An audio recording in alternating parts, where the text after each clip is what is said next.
Très bien. Donc, bonjour à tous. Alors, moi, je vais garder mon masque. Donc, je suis Raphaël Chanelière, je travaille à l'ADEME Nouvelle-Aquitaine.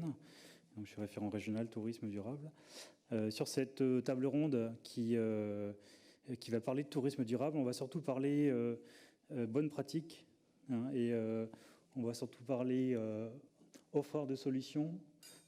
Et comme on disait dans les années 70-80, dans les fêtes foraines, là, plaisir d'offrir, joie de recevoir. Donc ça va être un petit peu le fil rouge de la table ronde qu'on va démarrer dès maintenant sous un mode plutôt de discussion, si ça vous convient, avec 3 personnes qui vont participer, donc 3 experts. Alors c'est un peu comme ça que je vous présente, mais vous nous direz qui vous êtes. On a une personne qui est en ligne. Une fois n'est pas coutume, je vais commencer par les garçons. Donc Christophe Bijarel du CRER, qui est connecté. Et on a donc 2 personnes ici avec nous. On va commencer par elles aussi, comme ça elles se présenteront. Donc on a du CREPAC, Dorothée d'Espagne-Gatti, et puis de Soltena, Estelle Régnier. Voilà. Je vous laisse peut-être vous présenter qui vous êtes. D'accord, très bien. Ce que vous représentez. Et puis en termes d'offreurs de solutions aussi, de conseils auprès des professionnels du tourisme, voilà. Qui vous êtes, d'où vous venez et ce que vous pouvez faire. D'accord, très bien. Donc déjà, merci pour cette invitation et bonjour à toutes et à tous.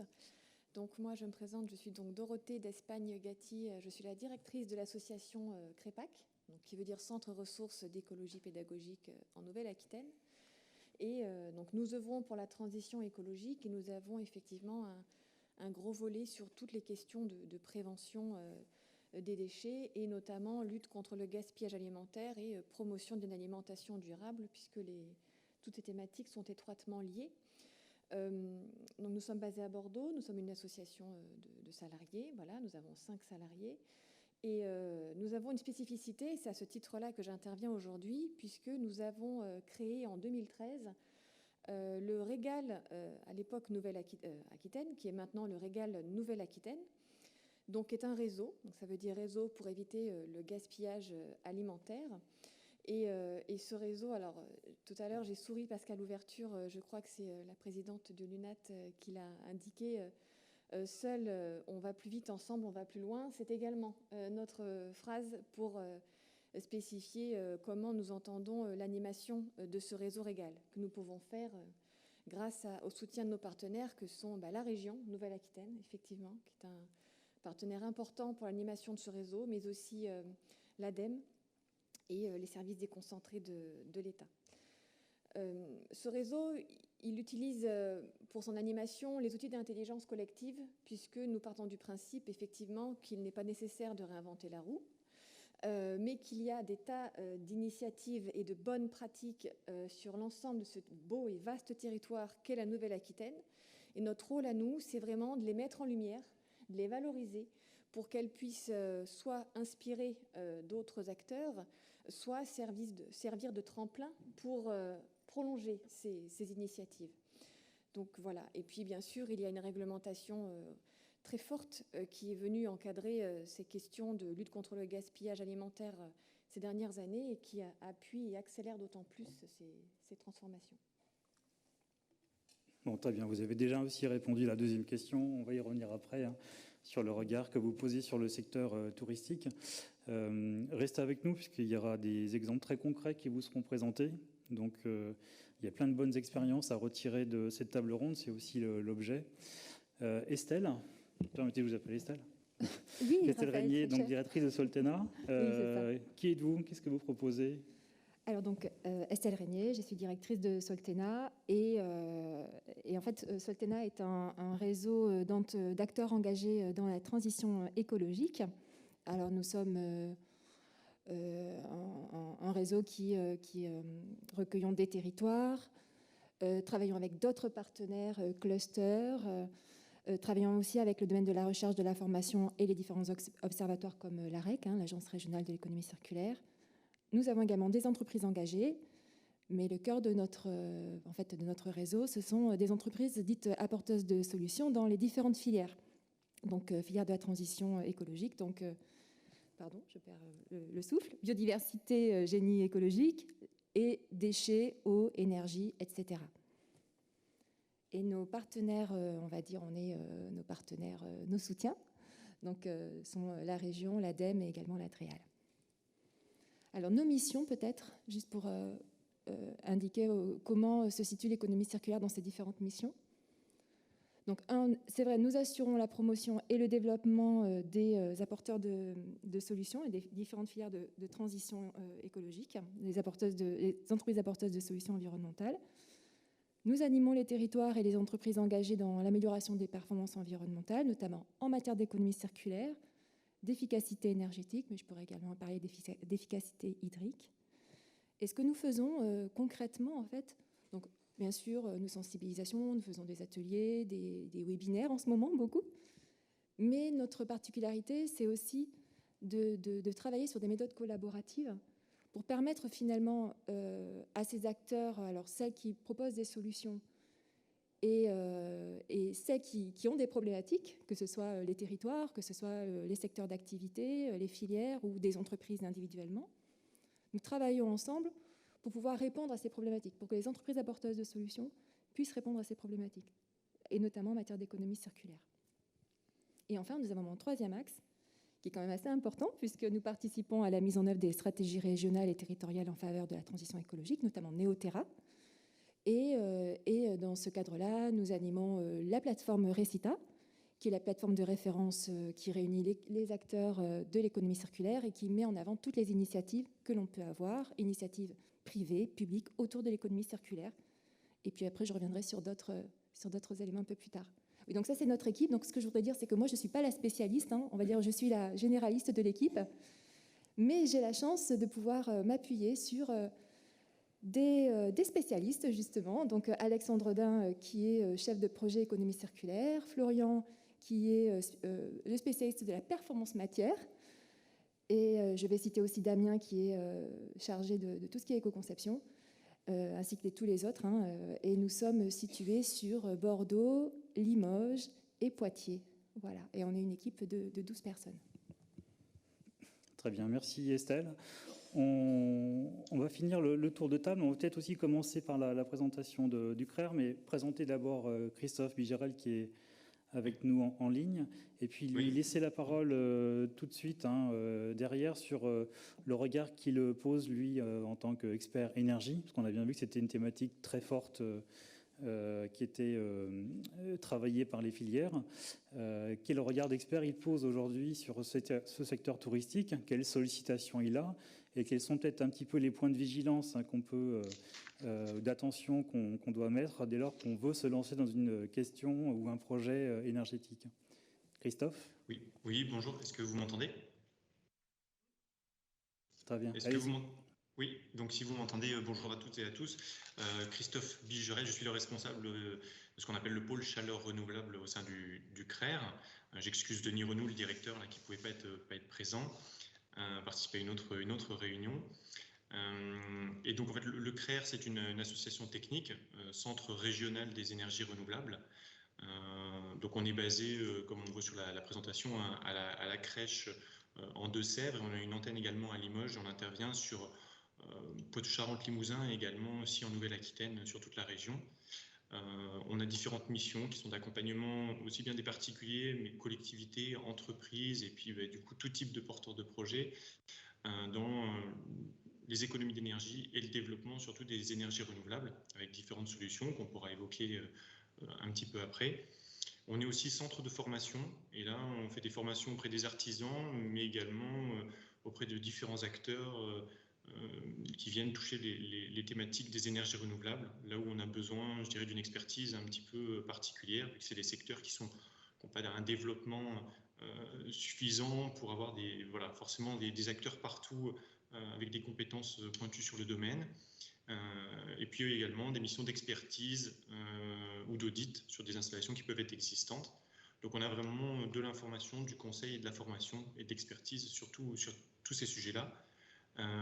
Pour une partie de nos missions, on est bien sûr accompagné par l'ADEME et la région qui nous soutiennent depuis de nombreuses années pour favoriser le développement de ces filières-là sur sur le territoire. Donc les filières qu'on accompagne, c'est notamment le photovoltaïque pour la production d'électricité renouvelable, le bois énergie, le solaire thermique et également la géothermie que je pourrais détailler un petit peu après. Voilà de manière très, très synthétique notre établissement. Donc là-dessus, on peut peut-être commencer par vous, Christophe, parce qu'on m'avait dit qu'on essayait d'avoir une discussion, donc chacun dans son transat, sur sa terrasse.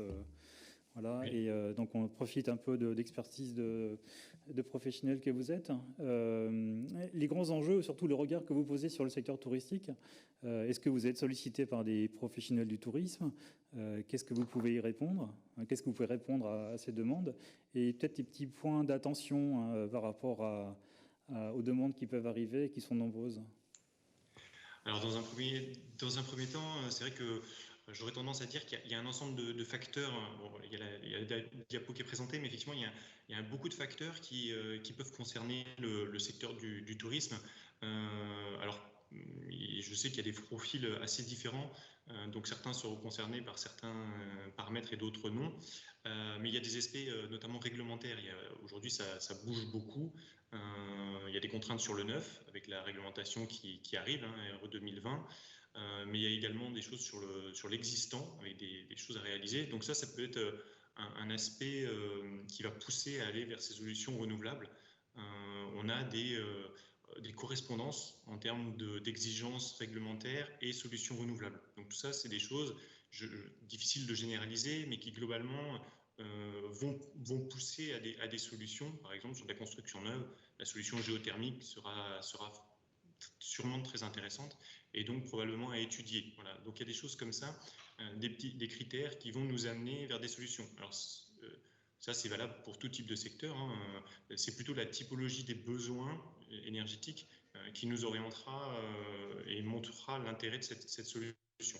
Ensuite, d'un point de vue environnemental, effectivement, on l'a déjà un petit peu esquissé, mais je pense qu'à travers ces solutions d'énergie renouvelable, on a aussi un outil de communication, ce qui a été mis en avant par certains acteurs dans les conversations. Mais je pense qu'effectivement, il y a au-delà de juste la réduction des émissions de gaz à effet de serre, c'est aussi un outil au service de l'entreprise, vers des nouveaux marchés également.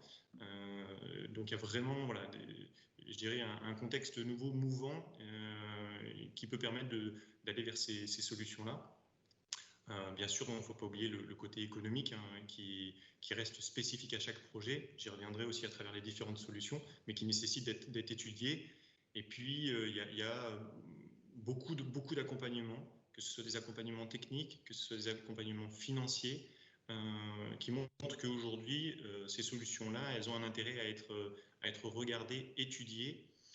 Et je vous présenterai des généralités un petit peu et des ordres de grandeur, mais c'est aussi du cas par cas.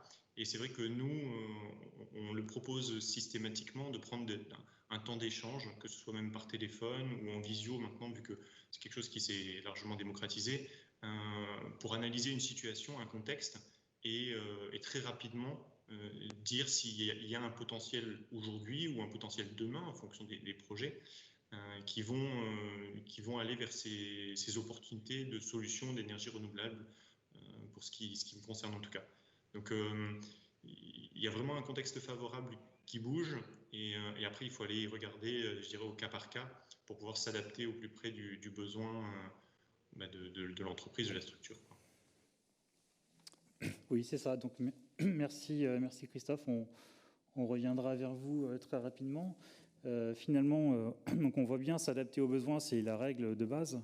Dorothée, au CREPAC, quels sont un peu les enjeux que vous pointez par rapport à ces besoins qui peuvent émerger? Alors, les enjeux par rapport à toutes ces questions alimentation, ils sont nombreux. On a beaucoup parlé tout à l'heure en ouverture de tout ce qui était lié au tri des déchets, à leur valorisation. Bien sûr, c'est important, mais ces actions-là sont à mener en second, puisque la priorité, c'est vraiment la prévention. Et c'est tout l'intérêt de travailler sur la lutte contre le gaspillage alimentaire.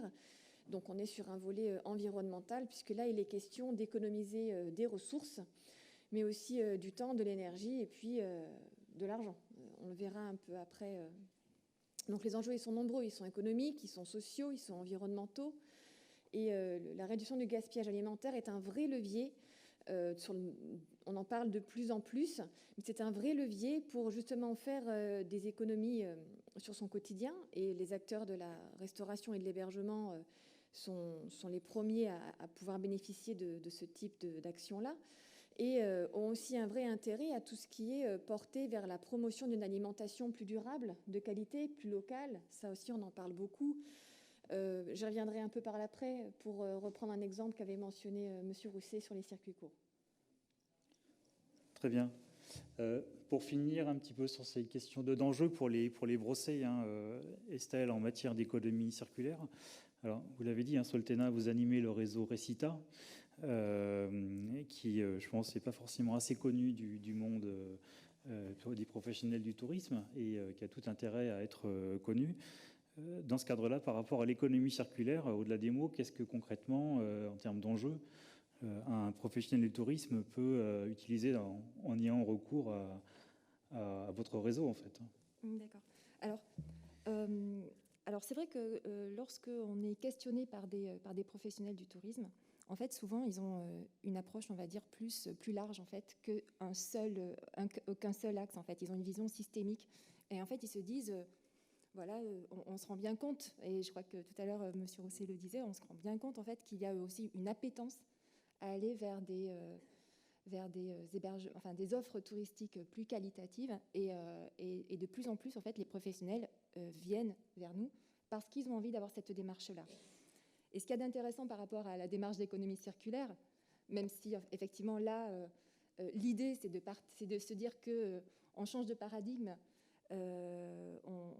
On change ce modèle très linéaire de production et de consommation qui était uniquement principalement axé sur on extrait, on fabrique, on distribue, on consomme et ensuite on jette. Et bien là en fait on se pose sur on prend du recul et on se dit comment en fait je peux travailler sur mon offre de service en lien avec les nouveaux comportements des citoyens consommateurs. Et puis, au bout du bout, comment je fais pour, finalement, parce que c'est une thématique, en fait, qui a des enjeux économiques, environnementaux et sociaux, et comment, en fait, je fais pour travailler sur ma réduction des déchets, sur cette gestion, et en ayant recours, en fait, aux 4 RV, réduction, réemploi, réutilisation, recyclage et valorisation. Et en fait, je voulais quand même qu'on reparle de qu'on montre, en fait, ce petit schéma, parce que je trouve qu'il est très bien fait.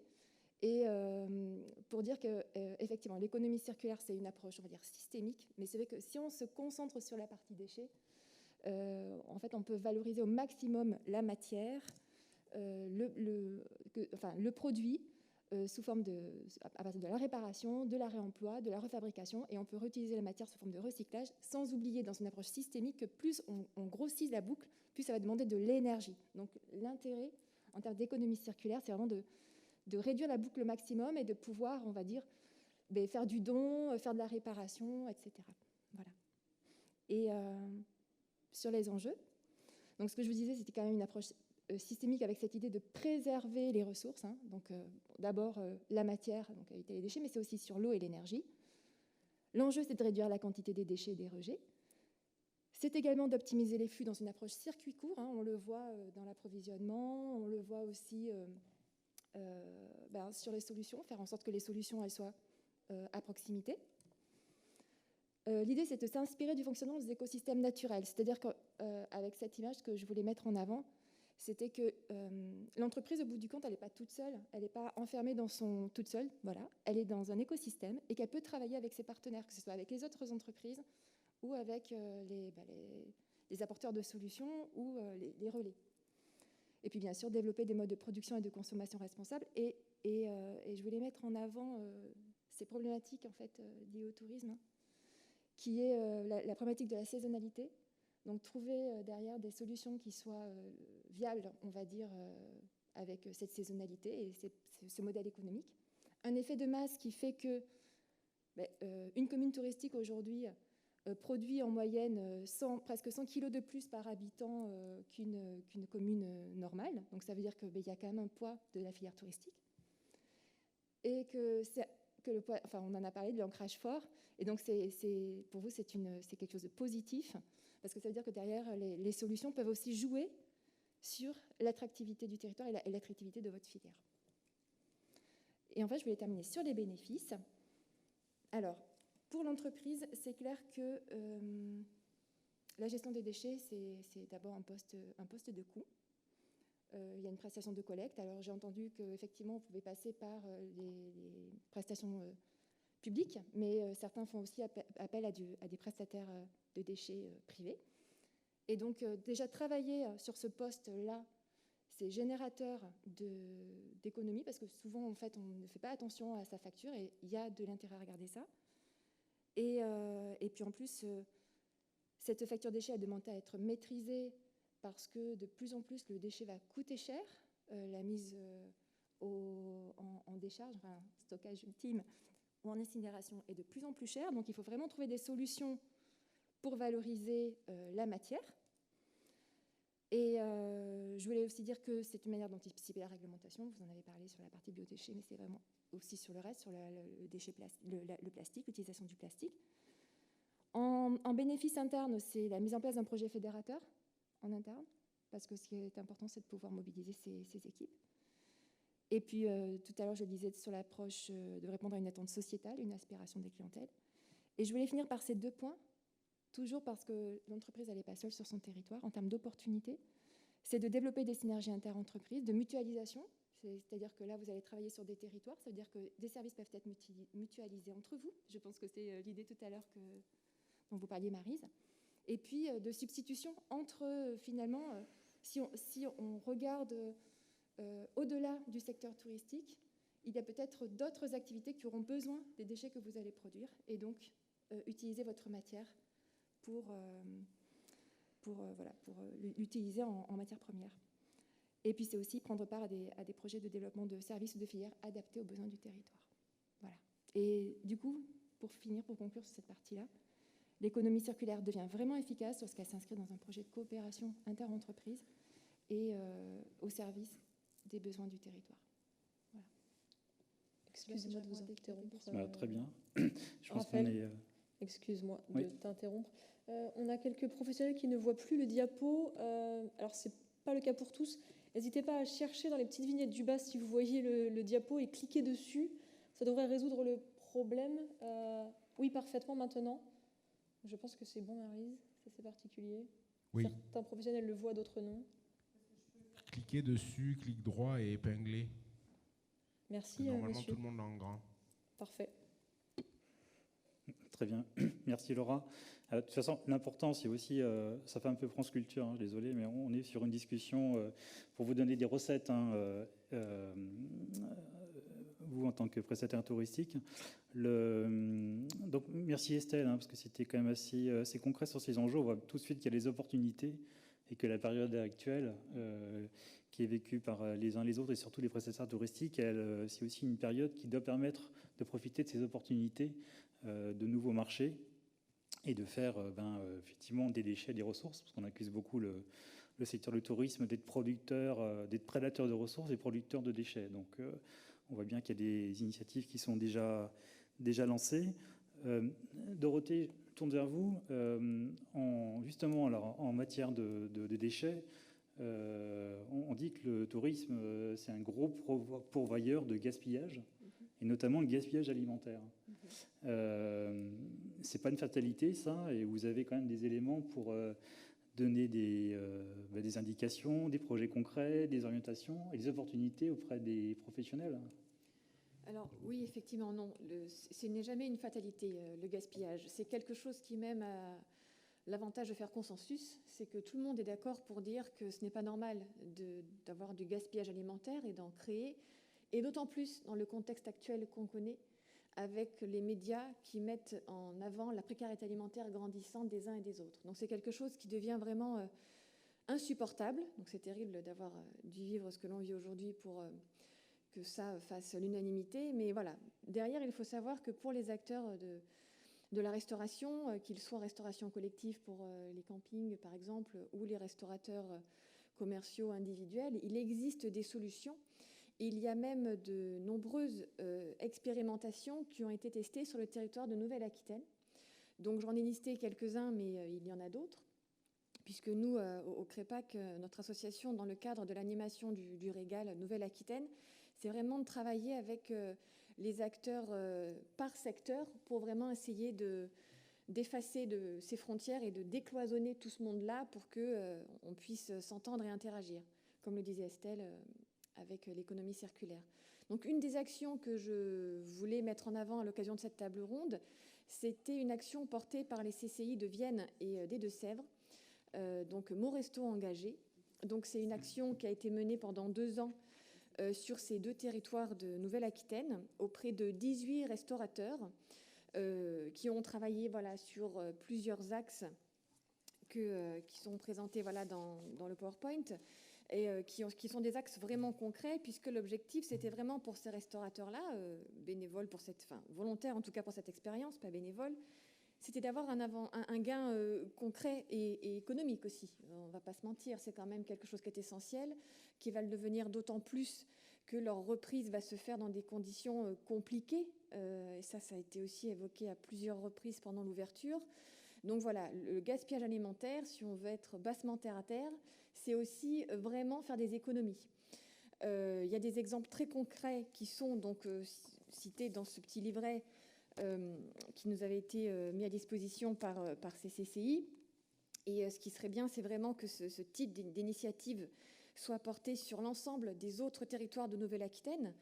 Là, par exemple, il y avait améliorer ses pratiques, puisque c'était composé en 4 grandes thématiques, ce livret. La restitution a été organisée en 4 thématiques. Une, c'est améliorer ses pratiques. Et dedans, il y avait la juste quantité et le fait maison. Pourquoi ? Puisque revoir les quantités, ça permettait, là, pour le cas d'un des restaurateurs, de faire une économie de 170 € par mois. C'est un petit restaurateur, mais à son échelle, c'est beaucoup.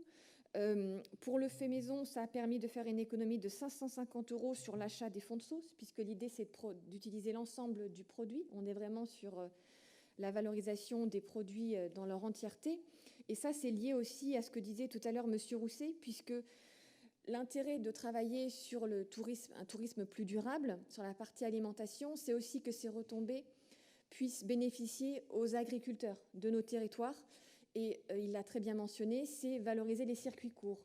Valoriser les circuits courts, ça veut aussi dire modifier les pratiques pour certains restaurateurs, puisque ça veut dire travailler des produits bruts dans leur entièreté. Donc voilà, ça, ce sont des exemples, et ce livret en fourmille, qui sont très concrets et mis bout à bout. Il y a un vrai intérêt pour le restaurateur et aussi pour sa clientèle et pour son image. Il y a d'autres actions que je mentionne dans le PowerPoint. Donc ça, c'est peut-être une action que vous avez tous entendu parler, qui est le fameux Doggy Bag. En France, on parle plus de Gourmet Bag. Voilà, mais il faut savoir que cette action-là va être rendue obligatoire cet été. Donc ça consiste en quoi ? Ça consiste à demander ce qu'on n'a pas consommé en fin de repas pour repartir avec chez soi. Et ça, c'est un dispositif qui est, je pense, encore méconnu, mais qui commence à faire son chemin, parce que culturellement, il y a quelques années, on n'était pas forcément prêts non plus, mais maintenant, les consommateurs le sont. Et ça peut vraiment être intéressant pour les restaurateurs qui ont dû, par la force des choses, avec la situation actuelle, s'équiper en tout ce qui est emballage ou mode, en tout cas pour les livraisons à domicile ou en tout cas pour l'emporter. C'est que la responsabilité du restaurateur n'est plus engagée à partir du moment où le consommateur récupère ses denrées. Donc ça, c'est un point important qui est essentiel et qui peut être un des freins majeurs à certains restaurateurs pour passer encore le cap. Et donc ça, c'est porté sur nos territoires par plusieurs structures. Donc ça a été porté avec succès sur le territoire par le SICTOM Sud-Gironde et c'est actuellement mené également sur les territoires du Lot-et-Garonne, donc qui est un des territoires mentionnés expérimentaux par l'association Au Fil des Séounes. Voilà, toutes ces expérimentations-là, nous, on les relaie effectivement dans le cadre du Régal Nouvelle-Aquitaine pour que ça puisse inspirer et puis peut-être rassurer certains territoires sur l'intérêt de passer le cap.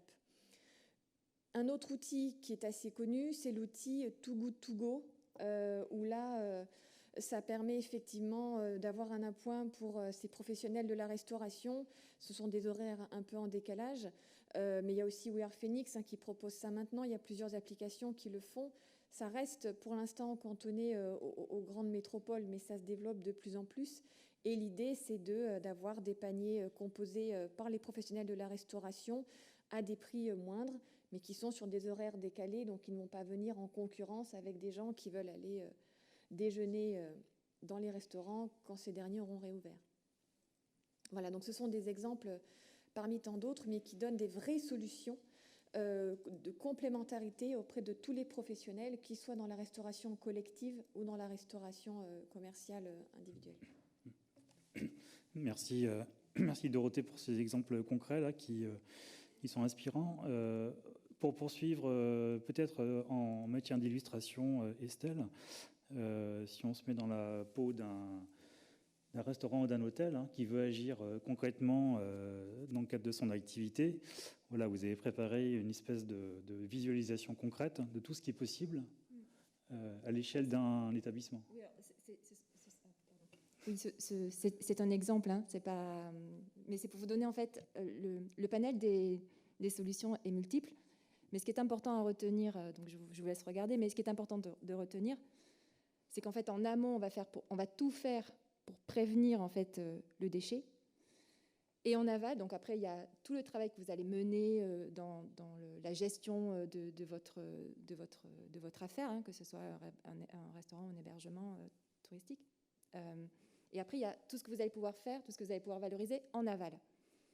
Donc là, par exemple, c'est vrai qu'au maximum, on arrête le zéro plastique, on arrête le plastique à usage unique.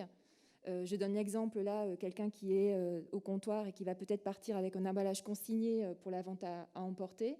Je crois que c'est un exemple qui va être donné un peu plus tard avec une entreprise bordelaise qui fait ce service-là. Ce qui est important là-dessus, c'est travailler avec ses fournisseurs, travailler avec ses prestataires de services. Si on peut peut-être passer à la deuxième slide, voilà, parce que j'avais préparé également sur la partie hébergement. Donc travailler sur, par exemple, la durabilité du mobilier, des équipements électriques, le textile. Certains peut-être font le lavage en interne, le nettoyage en interne, d'autres vont passer par des prestataires de services. Donc c'est aussi travailler donc, avec ces prestataires-là pour être au maximum dans la diminution des impacts.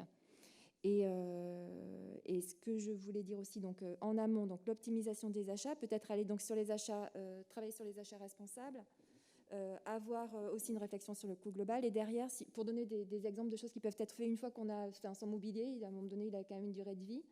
Donc il y a une certaine partie qui va pouvoir être repris. Par exemple, le matelas peut être repris dans une filière adaptée.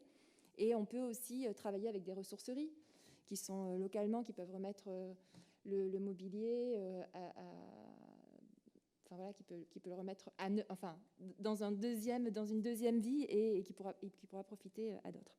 Je voulais profiter de cette partie pour aussi dire que c'est dans la partie gestion au quotidien, donc il y a tout le travail qui est fait avec vos équipes, mais il y a aussi tout le travail de sensibilisation qui doit être fait avec la clientèle, sensibilisation aux impacts en fait, et aux éco-gestes qu'ils peuvent faire.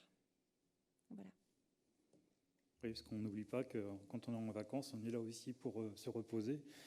Donc, ce n'est pas incompatible avec un défi qu'on peut se fixer avec l'établissement. Ouais, au contraire. Au contraire, je pense que ça doit devenir quelque chose de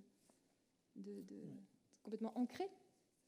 Si je peux me permettre, juste pour compléter ce que tu dis, c'est essentiel, effectivement. Il y a la question de formation et de sensibilisation des personnels d'animation, des personnels de service, puisque chacun des projets qu'on présente ne peuvent pas fonctionner si l'ensemble des équipes concernées ne sont pas informées. Ce sont elles qui sont en contact avec la clientèle, donc il faut qu'elles soient impliquées dans ce type de projet pour que ça porte vraiment ses fruits, qu'il y ait une réussite et que l'information soit vraiment transversale, toute équipe confondue, quoi. Il y a leur propre implication aussi, c'est-à-dire qu'eux-mêmes peuvent être force de proposition. Donc, alors, mais il y a une planche qui s'est un peu perdue au début. C'est pas grave. C'était sur Recita, en fait. Je proposais aussi des exemples qui sont mis en place. Alors, c'est vraiment au tout début. C'est pas grave, Maryse. Peut-être qu'on pourra donner on pourra donner l'adresse de Recita, donc c'est facile, recita.org.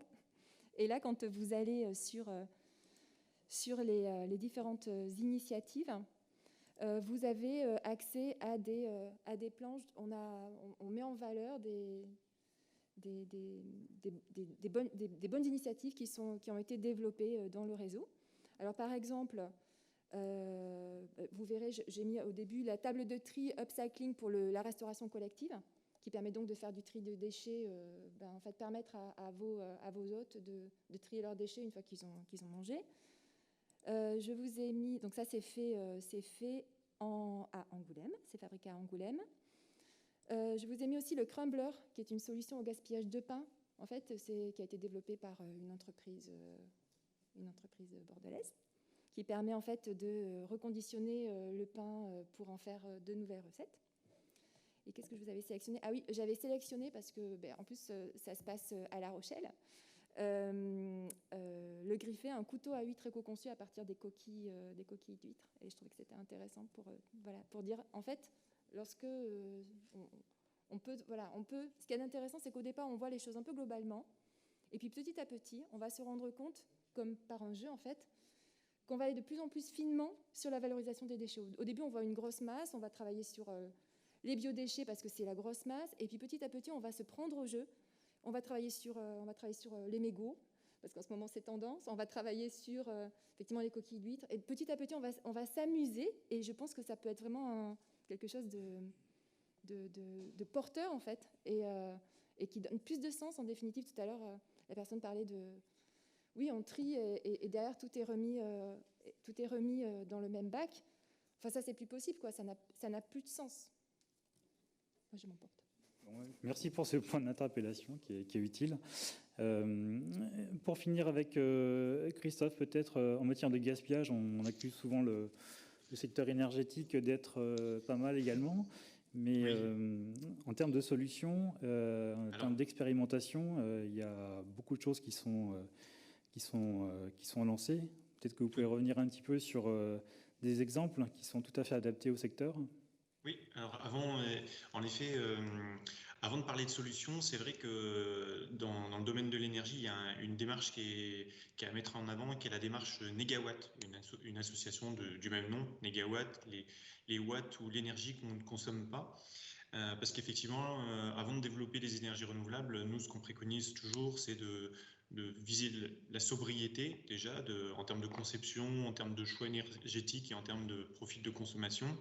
L'efficacité avec des systèmes adaptés, performants, et en dernier recours ensuite les énergies renouvelables, parce que sinon il faudra des surfaces de panneaux trop importantes, il faudra peut-être trop de bois pour faire fonctionner les équipements, et donc du coup il faut d'abord viser la performance et la sobriété. Donc ça c'est un préalable, mais c'est pour tout le monde pareil en fait, que ce soit pour le particulier ou je dirais le secteur de l'entreprise ou les collectivités.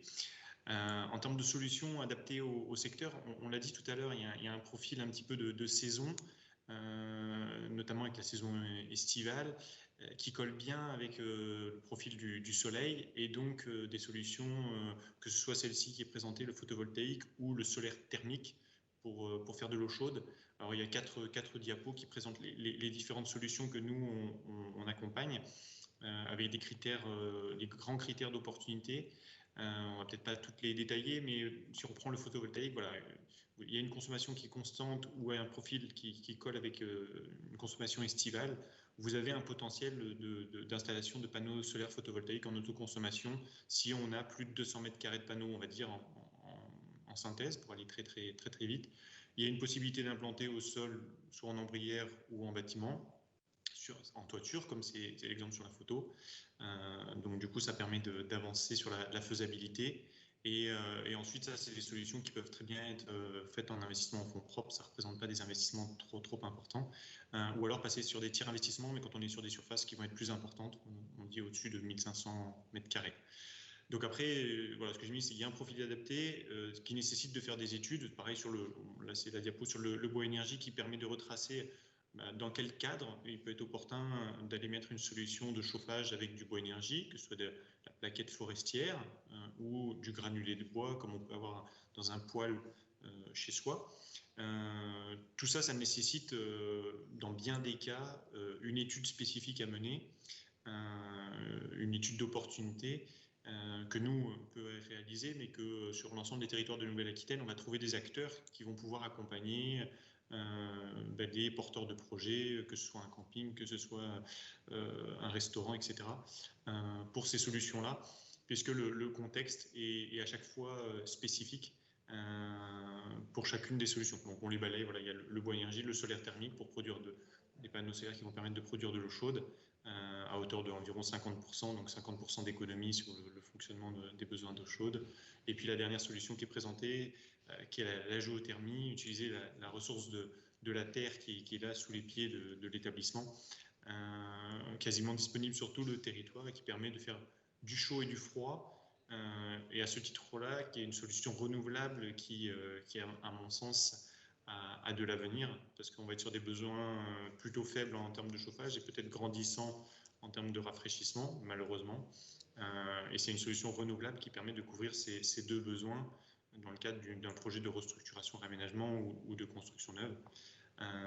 Donc c'est relativement intéressant. Voilà, très rapidement, ces différentes solutions qui sont vraiment adaptées au profil du coup je dirais du monde soit de restauration, soit d'hôtellerie, mais qui demandent une étude spécifique par projet. Très bien, merci Christophe. Je confirme le potentiel géothermique en Nouvelle-Aquitaine, qui est quand même très important, méconnu. On a le deuxième potentiel géothermique de France métropolitaine, oui. Après l'Île-de-France. Il faut quand même le rappeler. Oui, je précise quand même, enfin, on est sur de la géothermie aussi de minime importance, alors c'est pour rentrer un petit peu dans la technique, mais donc de faible profondeur. Et là, en fait, le potentiel, bien qu'en Aquitaine, il y ait effectivement un potentiel assez fort en profondeur, on a quasiment tout le territoire de la Nouvelle-Aquitaine qui présente du potentiel en surface. Soit avec les différentes technologies, mais donc du coup en fait la question est pertinente sur quasiment tout le territoire. Oui, exactement. Avant de bientôt terminer cette table ronde, tu nous dis, Maryse, est-ce qu'il y avait éventuellement des questions qui étaient posées alors dans la salle ou en ligne? Il y en a déjà une dans la salle. Concernant la géothermie et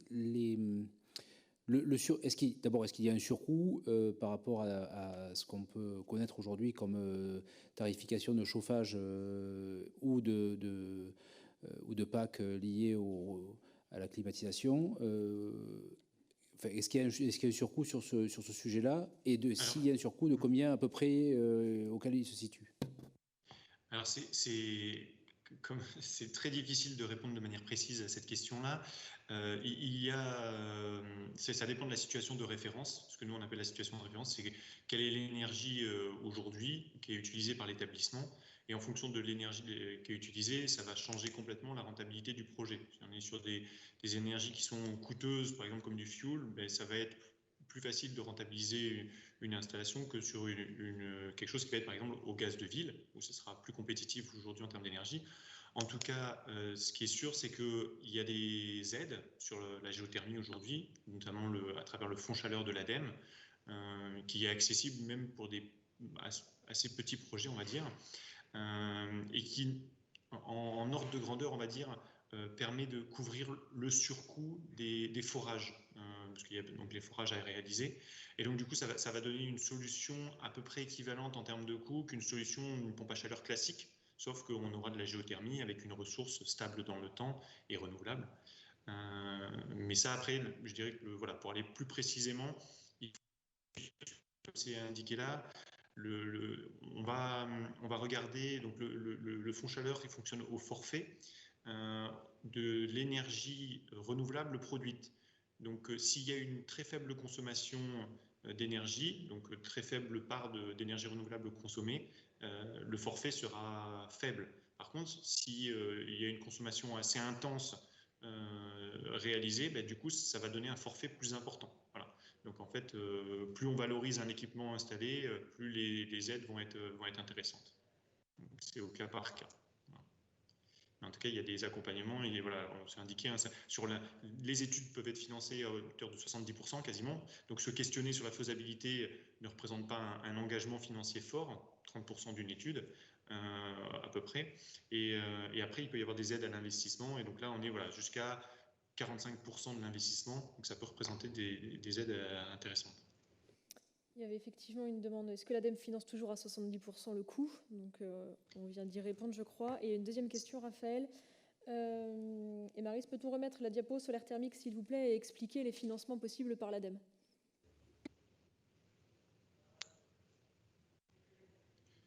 Donc sur le solaire thermique, aujourd'hui, ça c'est une présentation très, très synthétique, hein, voilà, pour montrer le principe d'une installation. Une installation solaire thermique est aujourd'hui financée, donc notamment dans le cadre du fonds chaleur par l'ADEME, pour des installations de plus de 25 mètres carrés. Donc 25 mètres carrés, pour vous donner une idée, ça représente environ 1000 litres d'eau chaude consommés par jour. Donc si vous avez plus de 1000 litres consommés par jour, c'est que ça peut peut-être présenter l'intérêt d'aller étudier cette solution, puisque on pourra atteindre, je pense, à peu près 45%, selon les difficultés ou la facilité technique d'aller installer cet équipement. On sera sur pas loin des 45% de financement par les forfaits de l'ADEME. Si vous êtes inférieur à ces consommations-là, il se peut quand même que vous puissiez être éligible aux aides de l'ADEME si vous disposez de plusieurs bâtiments d'un patrimoine, et que du coup vous pouvez cumuler plusieurs installations. 3 installations de 10 mètres carrés par exemple permettraient de faire bénéficier du fonds chaleur. Ou alors s'il y a un acteur de territoire qui porte un contrat au niveau du territoire et qui vous permettrait de bénéficier de ces aides du fonds chaleur. Donc il y a des territoires qui sont en cours de développement de ces contrats auxquels vous pourriez peut-être vous insérer pour pouvoir bénéficier d'aide, même si vous êtes inférieur à ces on va dire 1000 litres d'eau chaude par jour. Merci. Une deuxième question plutôt pour la Fédération de l'hôtellerie de plein air. Concernant l'économie circulaire, comment un camping peut-il organiser la récupération de ses déchets réutilisables? Tout dépend où est-ce qu'il se trouve. Et en fait, c'est du travail qu'on doit avoir avec les communautés d'agglomération locales. Laurent, si tu es plus dans le milieu. Oui, je vais bien compléter. Effectivement, au sein de la Fédé, on travaille sur un rapprochement des réseaux entre tout ce qui est recyclerie, ressourcerie et l'HPA. Ce qui veut dire que prochainement, on va mettre en place, je dirais, on va tous avoir la tête dans le guidon, je l'espère, à fond pendant la saison. Mais en fin de saison, parce que c'est là où souvent on se déleste d'un certain nombre de matériel, parfois réutilisable, mais on va croiser les réseaux de façon à ce que chaque établissement puisse se rapprocher de la ressourcerie, de la recyclerie la plus proche, et éventuellement faire don de ces matériels usagés, mobiliers et autres. On va aller sans doute plus loin, mais là c'est en phase je dirais, préliminaire pour l'instant. C'est même organisé par territoire des collectes. Voilà. Après, sur la question, il y avait une question tout à l'heure, mais c'était tout à l'heure sur le mauvais tri, si j'ose dire, ou le problème de la collecte, pour être plus élégant. Aujourd'hui, il y a quand même une obligation réglementaire qui s'impose à l'ensemble des collecteurs. Certes, le tri n'est pas abouti selon nous, c'est-à-dire qu'on doit aller plus loin dans le tri, mais les préconisations nationales et européennes vont nous y amener de toute façon. Il y a déjà des échéances pointées.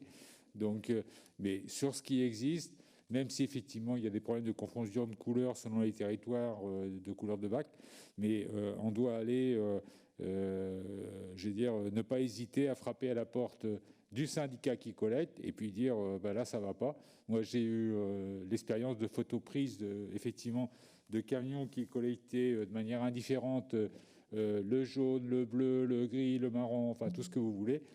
Quand les photos sont arrivées sur les bureaux qui allaient bien, je peux vous dire que ça fait du bruit. On a même des vidéos. Et non, c'est vrai. Et ensuite, pour rebondir, là où il y a des trous dans la raquette, parce que dans certains territoires, il manque justement, on est en train de travailler dessus, et notamment, pas plus tard que tout à l'heure, on a eu un repas avec nos amis de l'UMI qui nous ont donné un tuyau justement avec certaines associations qui sont là pour faire développer, s'appuyer sur du local, pour justement développer des ressourceries. Donc c'est notre prochain point, on va y travailler, là je crois le 16 ou le 18, d'après ce que j'ai compris. Donc on va y travailler dessus. Par contre, la question, le camping en question, il est sur quel territoire ?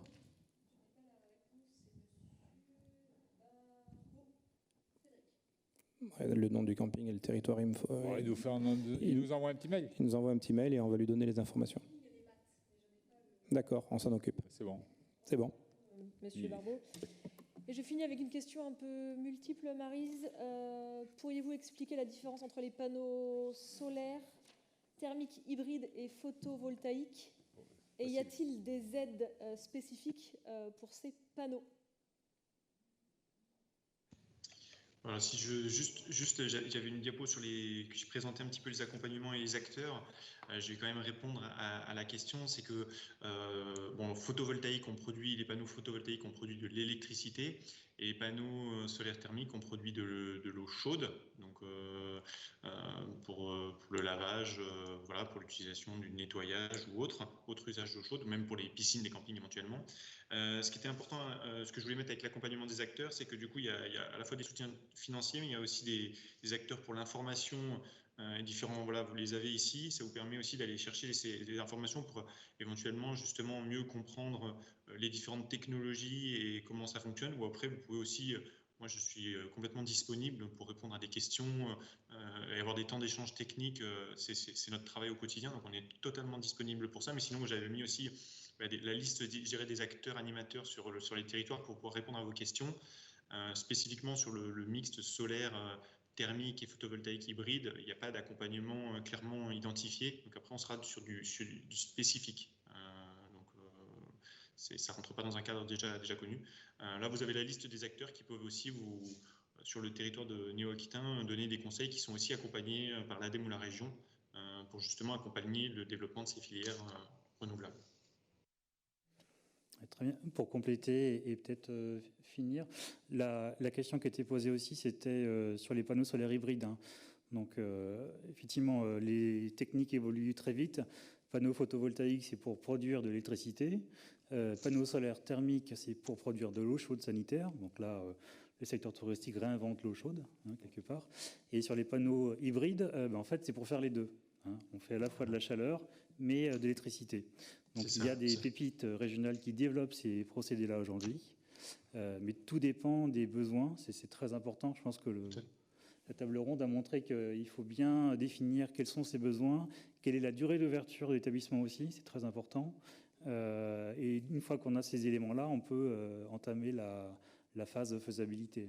Tout à fait, on va regarder effectivement, au regard des consommations, quel est le profil et quelle est l'installation adaptée. Ça, c'est quelque chose que nous, on fait, c'est un peu le quotidien, justement, pour caler au plus des besoins.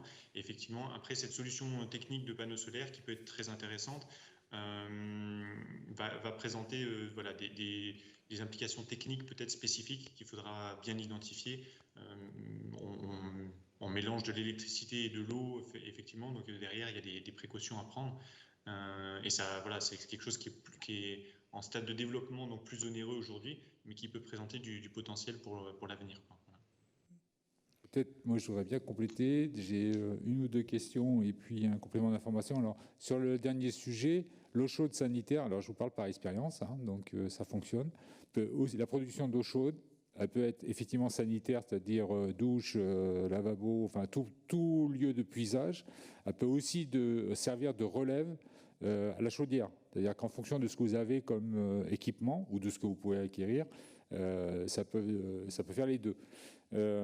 Ensuite, il est très intéressant, il ne faut pas se tromper lors de dimensionnement, mais ça, le CRER ou d'autres organismes viendront en appui, mais surtout ne pas surestimer sa consommation. C'est-à-dire que si on veut, à un moment donné, on a aussi cet exemple-là, où le lieu d'investissement avait surestimé sa consommation. Donc dès le départ, les données sont fausses, elles sont biaisées, et effectivement, on n'arrive pas à la rentabilité. Mais bien entendu, parce qu'au départ, on n'est pas parti sur les bonnes bases. Et là, il y a une toute petite astuce technologique. On a l'habitude, enfin j'espère, on a tous l'habitude de regarder nos consommations d'eau, c'est-à-dire ce qu'on achète comme eau. Vous avez des compteurs très simples sur la même chose, sur la production d'eau chaude sanitaire. Vous installez ce type de compteur sur votre réseau. Pendant un an, vous observez, vous notez. Et là, vous aurez votre production exacte. Et vous partirez sur la bonne base. Après, ma question, ça s'adressait à la personne du CREPAC pour savoir si vous aviez une promotion, parce que vous parliez alimentation, donc plutôt restauration. Sur nos établissements, on a aussi des épiceries.